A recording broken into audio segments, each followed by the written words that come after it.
Hey everyone, I have had two friends who are starting their own cleaning businesses reach out and ask me some questions about how to clean efficiently and effectively for a move out clean. So I wanted to take a moment to walk through the process verbally and explain what I do when I do a move out clean.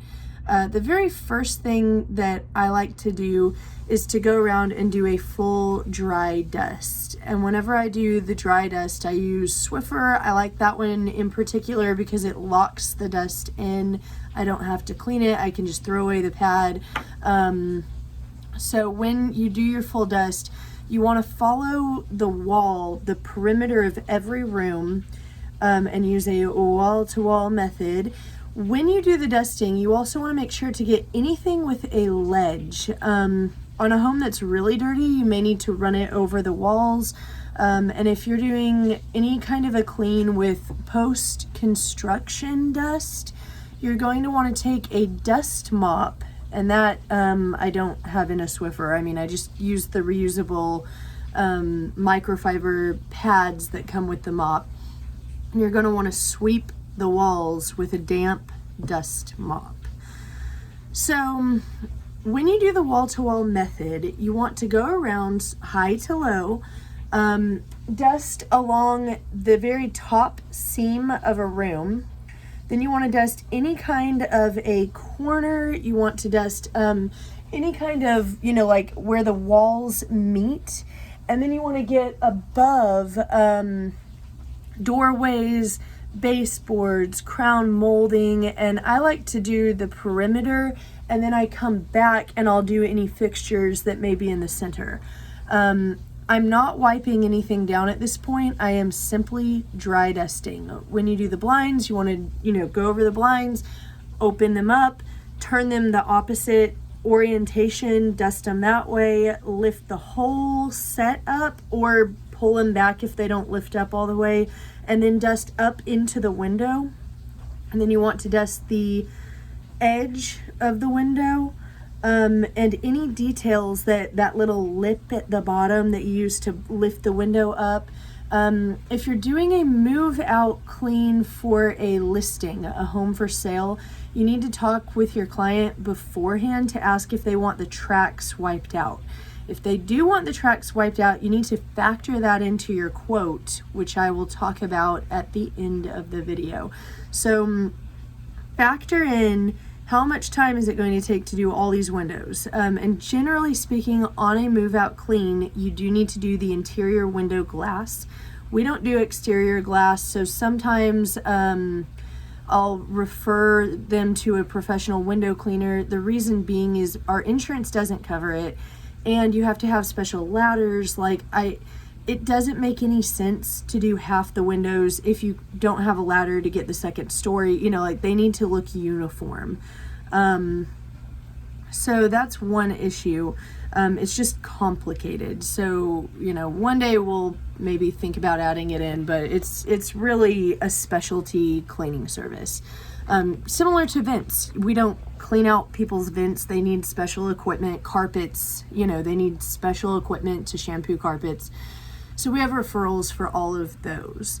And after you dust, and as you're dusting, and I have like 5 thoughts going on right now.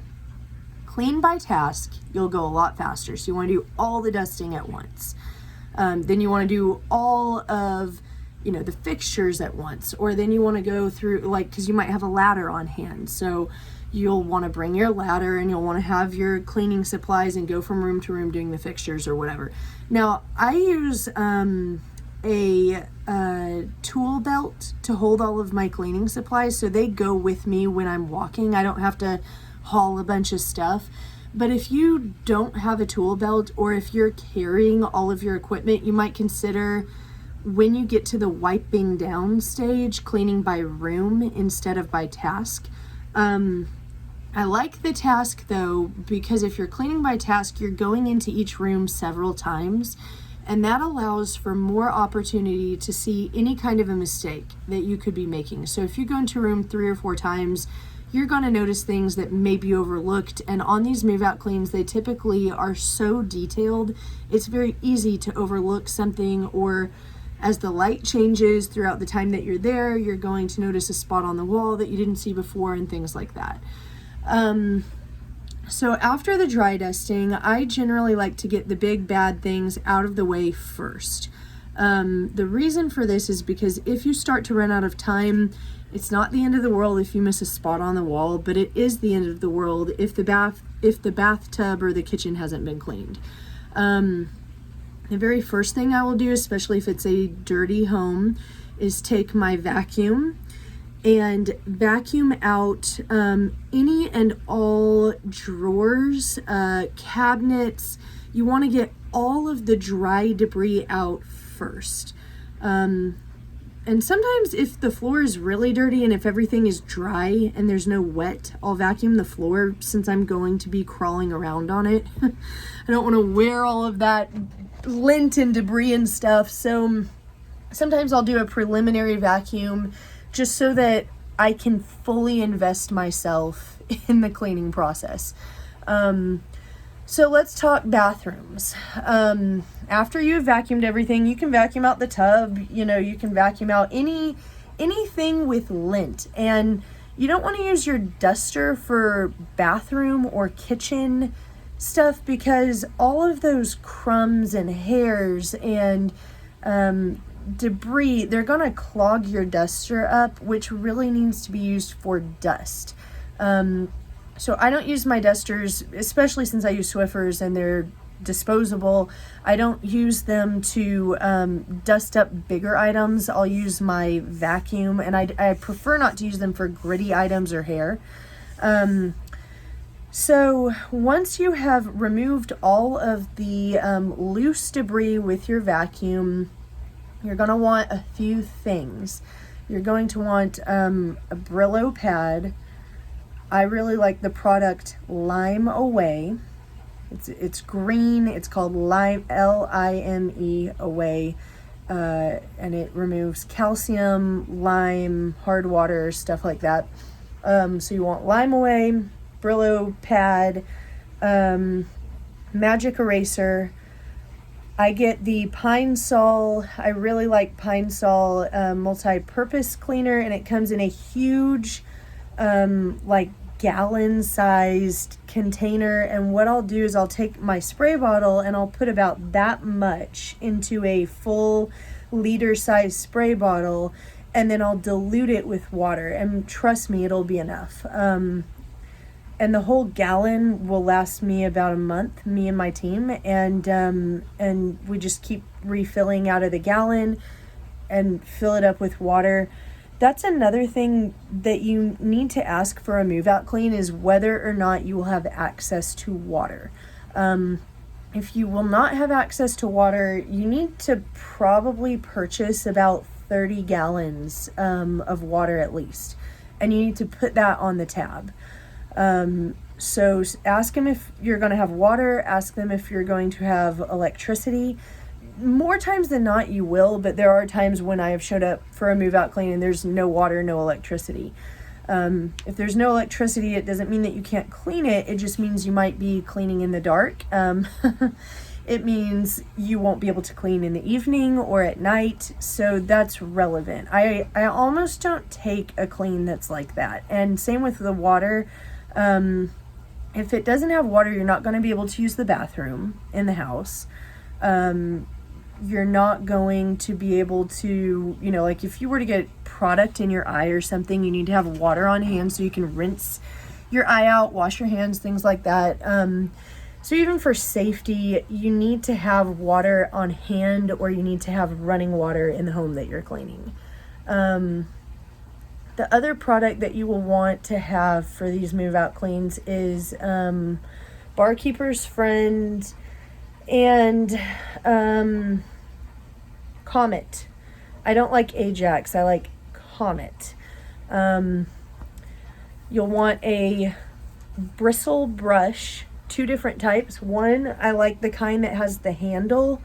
You can get them at Walmart. They're white and they have a little handle on the top, and they're like $1 a brush, and they're thick you know. And I like having one of those for bathtubs.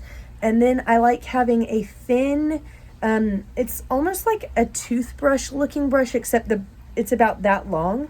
And that works really good for getting up into the rim of the toilet.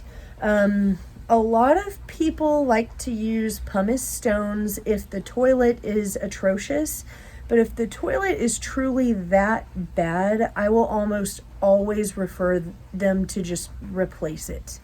I'm not going to spend 3 or 4 hours on the inside of a toilet. So if it's really that bad, it's probably in their best interest to either accept it or replace it. But if you start using pumice stones, you're going to scratch up the porcelain. It's just going to be like that again the next time someone moves out. So when you start, I like to save the sink in the bathroom for last, because the sink is where I'm going to primarily be getting my water from, to wet things like my Brillo pad, my magic eraser. Sometimes I will use it to revive. If I use the powders, I'll use it I'll get a rag wet and then I'll squeeze it out over the powder if I want it to be more dry. I do not typically like cleaning with a lot of water. And the reason is because the more wet it is, the harder it's going to be to have the traction and the grit that you need to really take the layers off.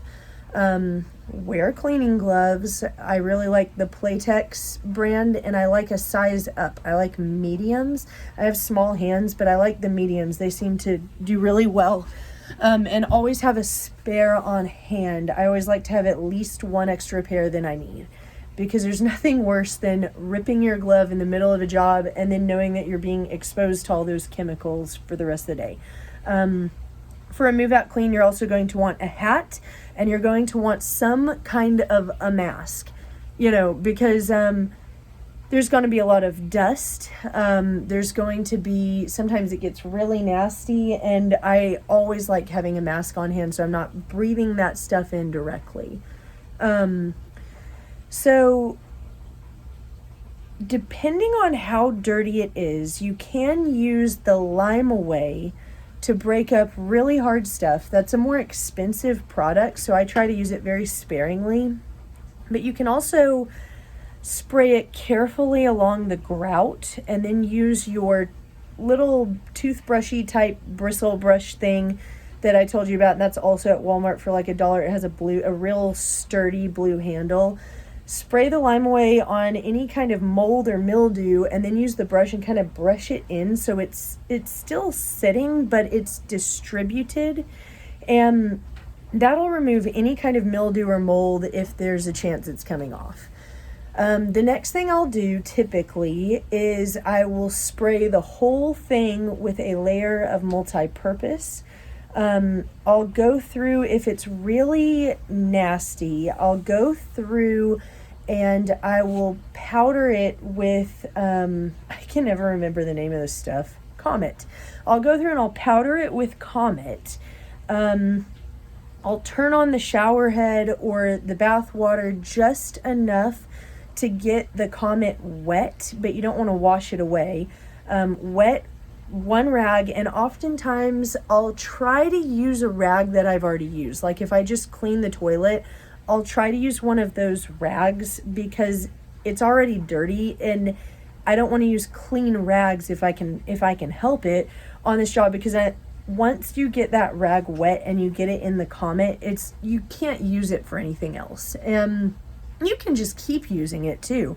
That's the cool thing about this process. You don't need 20 rags for it. So I'll get my rag wet. I'll start scrubbing. Sometimes I'll switch it up and I'll get my Brillo pad, and I'll use the Brillo pad to take off layers, and you need to keep it wet, but not too wet. You'll go through after you can tell that you'll feel it come off too, and you'll feel there's like a smoothness to the scrubbing. And if it's a really big tub, just get into the tub. There's no point in straining and reaching and trying to use your manpower. Sometimes I'll sit on the edge of the tub because the closer you are, the more power you're going to have in the scrubbing. So keep scrubbing, try the Brillo pad and see what's working better. Is it the Comet? Is it the Brillo pad? But at some point you're going to have to wipe all that stuff off, and you can use water to do it if you have to. Sometimes I'll try to encourage it towards the drain, and then I'll turn the shower head on and spray it as much as I can, and then go over it with a multi-purpose, and you might have to go over it twice. One is going to be to remove the Comet and to remove any of that product. If you are using the Brillo pad, beware because it has that blue stuff in it, and if that blue stuff gets on the grout, it will start to stain the grout, so you'll need to get that toothbrush and kind of get into the grout to make sure it's not turning blue. So one of it's going to be to remove all of that blue stuff in the Comet powder. The next one should be more of a polishing. So that'll get you through the tub. The toilet and the sink, I would say, are fairly self-explanatory, and if they're not, you can use the same tools. And sometimes I'll take my wet rag that I've been using with the Comet, and I'll take that and I'll do a little preliminary scrub on the sinks. That can be helpful. Don't forget the walls. Don't forget to look in every single drawer. Look at the drawer faces. You want to look at the backsplash. Oh, and before you ever dare clean the sink, or really anything in the whole room, you need to check the fixtures. If the fixtures need to be cleaned, that needs to be the very first thing you do, because it sucks to clean a bathroom and then look up and realize that the fixtures aren't done, and then you got to clean the bathroom again because all the gunk on the fixture is going to end up on the vanity or whatever's beneath it. And don't forget to vacuum out the vent in the bathroom. That should be done first also, because you'll probably have to stand on the toilet to do it, and oftentimes dust bunnies, like big ones, are gonna come down and fall onto the toilet or whatever. Kitchens, same thing. You want to vacuum everything out, and the only exception I would say in a kitchen is if it has a self-cleaning oven. Always run that the moment you step on site. The cycle is going to take 3 to 4 hours to burn everything out, but if you have that as an option, you'll save yourself at least an hour or two. So let it do that while you're cleaning the rest of the house, and then it's just a matter of wiping it out. You can use your Brillo pad if you need to get the oven glass clean. Sometimes I find that even after the self-clean, I still have to use the Brillo pad. For the stove top, I don't like the Comet. I like the bar. I'm so sore after my accident. That's why I keep rubbing myself. But I don't like the Comet for the stovetops. I like Barkeeper's Friend. And when you do the stovetop and the refrigerator, go all the way. Take every single thing out of it. Take the plates out of it. Pop the thing up. You know, you want to really do it all the way. Clean the top of the stove first, then pop up the top of it. I don't even know what it's called, but pop that up second. Wipe the thing out. Don't forget the warmer drawer. It's better not to clean any of the plates. Those little bowls, if it's one of those stoves, do not even bother cleaning the plates. Go to Walmart, buy new ones. They don't turn out well.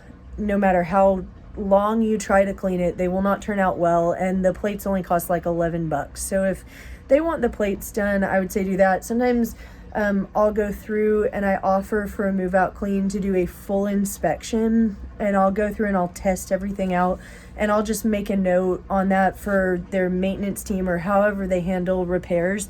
Hey, by the way, you need to get your, plates. And keep in mind, they come in 2 different sizes. So if you do end up having to go get some, bring the plate with you, or take a measurement when you go do the quote or the initial walkthrough so that you know what size plate to get. And for those kind of burners, you just pull them out, throw the plates away, you're good. But you need to also look up into the vent. A lot of times there's thick grease, and that's going to be best solved by Comet and the Brillo pad. It's going to be real awkward and it's going to be physically taxing, but you can do it. And with everything, always follow up by doing a multi-purpose to get rid of the cleaning product, ironically, and then do a second multi-purpose to shine it up and make it look beautiful. For the sink, the Brillo pad works wonderful even on stainless steel, and then I like to follow up with Sprayway stainless steel cleaner, which you can get at Walmart. I like the Sprayway glass cleaner for glass. It's an aerosol. Refrigerators take every single thing out. All of the drawers, it should be a hollow shell when you start cleaning. Clean the inside first, and when you clean it, the key to efficiently cleaning a refrigerator, if it's really dirty, use the Brillo pad, use the magic eraser because it's a real smooth surface. If it's not a very smooth surface, do not use the magic eraser. It'll eat the thing up. I can make a magic eraser stretch for 6 months. But it's because I only use them on very smooth surfaces. If it has any kind of a texture, even if it's a bathtub and it has those like kind of plastic pebble shaped, base, don't use it. Don't use it in a shower like that, only on the walls. Use your white bristle dollar brush that you get from Walmart on any kind of a textured tub or shower. So back to the fridge. When you are in the refrigerator, you're going to want to start out with either the magic eraser or Comet. If it's really dirty, if there's hard food on there, use the Comet. Just invest up front. Don't experiment and don't mess around. Throw out the ice, put the ice in the sink and turn on the hot water. It'll all melt away. And then turn the ice maker off so that it's not gonna keep making ice and turn into a big, cube. You're gonna want to, the key is in the wiping. So after you get the thing clean, in that you have removed all of the hard food and you have taken, all the nasty stuff out, and you've done your preliminary, wipe out to remove the cleaning product, and you've cleaned the top of the refrigerator, at that point, you are going to want to focus on removing any lint and debris left by you. Because anytime you breathe on the thing, it's going to leave a piece of lint or hair or whatever. So at that point, I get my rag and I just wipe downward, encouraging any lint and debris towards the very bottom of the refrigerator. And after the top part, as the top part becomes more and more perfect, I don't touch it. Wipe it all down and then wipe it out. And you want to look, don't forget, the sides of the door, the bottom of the door. Look at it from all angles, because when you're doing a move out clean, it's very easy to forget, oh my gosh, the bottom of the refrigerator door has food and junk all over it and I didn't even notice it. But if someone's like on their hands and knees and they open up the freezer door and it's above them, they're gonna see it's real dirty. So you wanna make sure to do that. Look, when you open the refrigerator, there's always that stripping, and it gets food and stuff in between the two little layers of the stripping. So you wanna take your toothbrush and you wanna get all that crud out of there. And then you want to close the thing up. You're going to do each drawer one by one, and I recommend doing it in the order you're going to put it back in, bottom to top. So you want to do the crisper drawers first, and any kind of shelves that go towards the bottom, because some refrigerators require the shelves to go in a specific way. So clean from the bottom shelves to the top, because if you clean from the top to the bottom, or if you do it randomly, sometimes they're very difficult to get back in. And the more you open it and the more you interact with it, the more lint and debris is going to go back in. And as you're putting things back in, you need to go through and continue to wipe out any lint that you may be tracking in, so that it will look perfect whenever you're done. So that's the refrigerator. You're cleaning the drawers, you're putting them back in, clean the, the stuff that goes on the door of the refrigerator and freezer. I do not move refrigerators and ovens or anything like that. I know that some people do and it's standard, but I say, hey, if you want the refrigerator and the oven floor cleaned, you need to have it moved, and we will not move it back.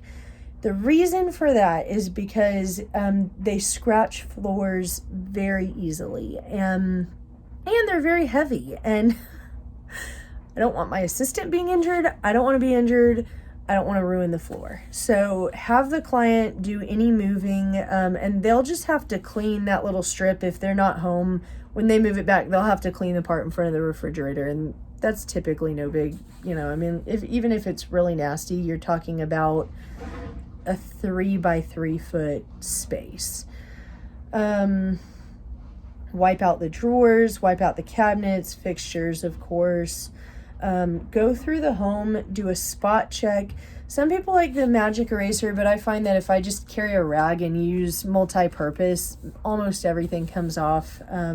Sometimes I'll use a magic eraser, but because I use them to clean tubs and showers and refrigerators, and I keep them so long, they turn kind of gray, and if they are used, they won't do well on walls. So you need to use a clean and fresh magic eraser if that's the route you go for a wall spot check.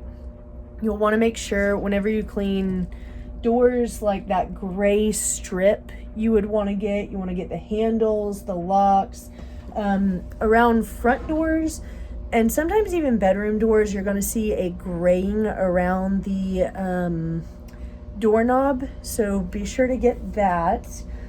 Mirrors, glass, and I said I like the spray away glass cleaner. The way I'm saying this is typically the way that I would clean it. So I would do, check the door frame, check the window tracks, the whole house. And then I'm going to go back through the whole house, checking switch plates, socket covers, wall check, doorknobs, and just taking it by category throughout the whole house, going wall to wall so I don't miss anything. In the closets, you want to make sure that you're looking at the shelves, wiping them out, vacuuming them out. I want to end the video, and I hope I answered everything. I usually will just vacuum the whole house. I'll bring a broom if it's a really nasty house or if there's a lot of big things. It's also good to have a couple of contractor trash bags if you're doing like a legit move out clean and people have left stuff behind. It's nice to have a contractor bag or two.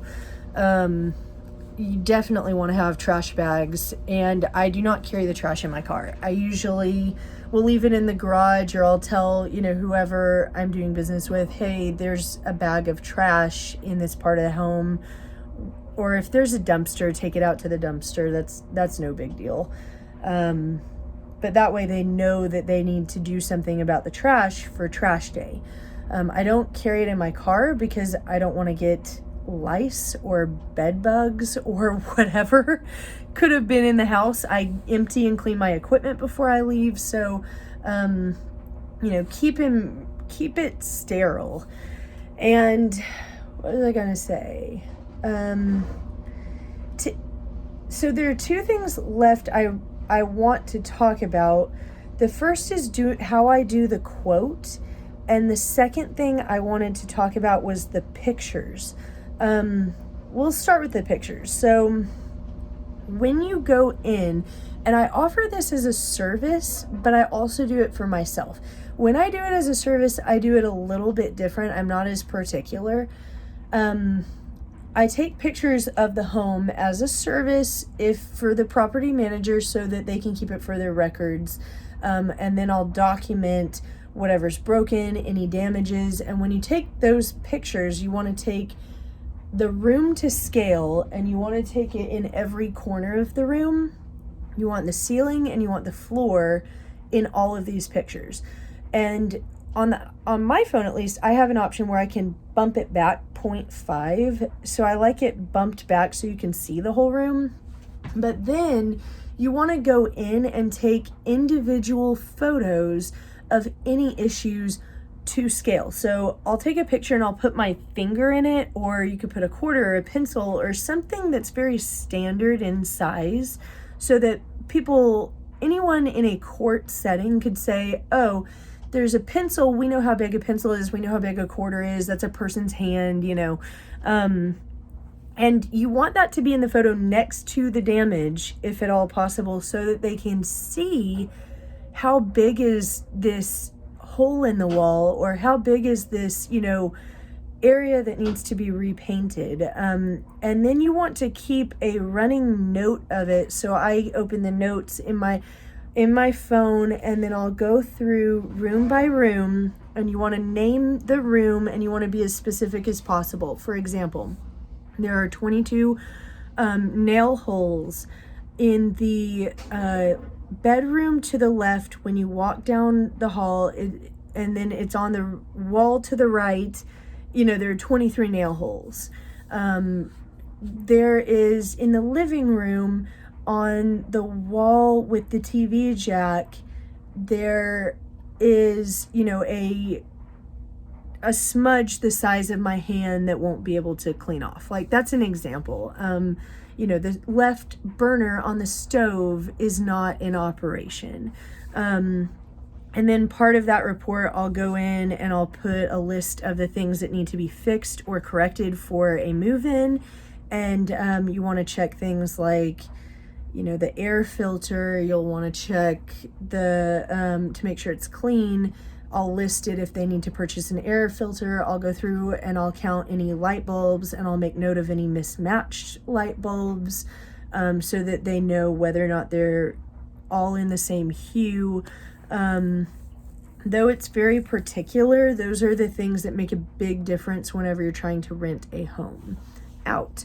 So that's the first thing. If I'm taking pictures for myself, though, you want to take before and after photos of it, if nothing else, the bathrooms and the kitchen. And I always do the inside of the refrigerator, the inside of the oven, the outsides of the refrigerator and oven.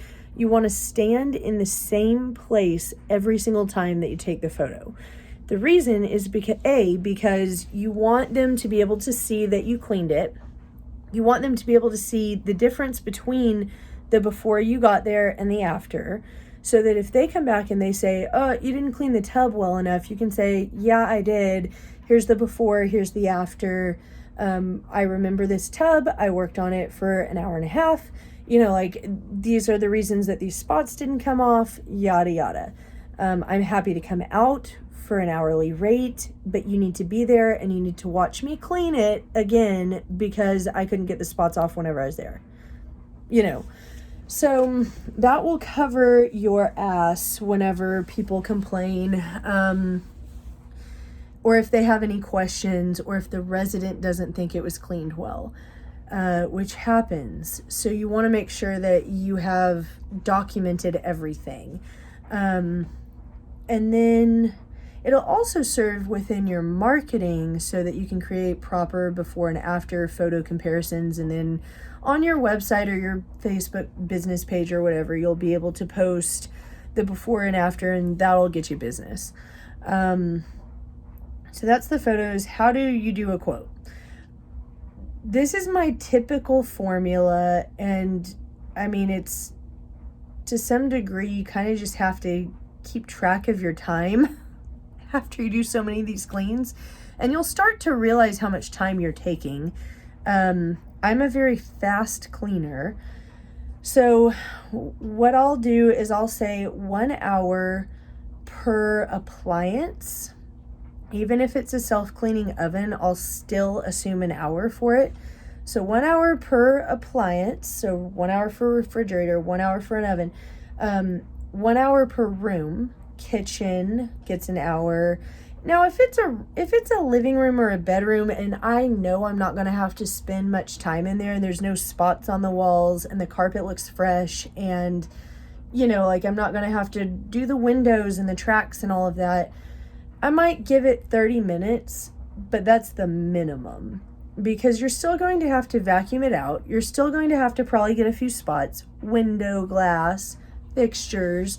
So it'll be hard to do it. Even if you're hauling ass, it'll be hard to do it in less than 30 minutes. So I'd say 30 minutes at least per room. Now, if there's spots all over the walls and smudges and the glass is dirty and I'm going to have to, use a razor blade to get stickers off of, the window or whatever, I might even add 2 or 3 hours for a room. So don't be afraid to admit how much time it's going to take. Don't be afraid to own it. People, especially property managers, are going to understand the cost of the clean. So 1 hour per room, kitchen, bathroom. If it's a large bathroom and if it has like a giant garden tub, I'll add an hour for a garden tub. And if it's a really visibly dirty tub or shower, I might add an extra hour on just for those things. So, my apartment here is a 2-bedroom plus a living room, a kitchen. I've got an oven, a refrigerator, and then a bathroom. How many hours would that be?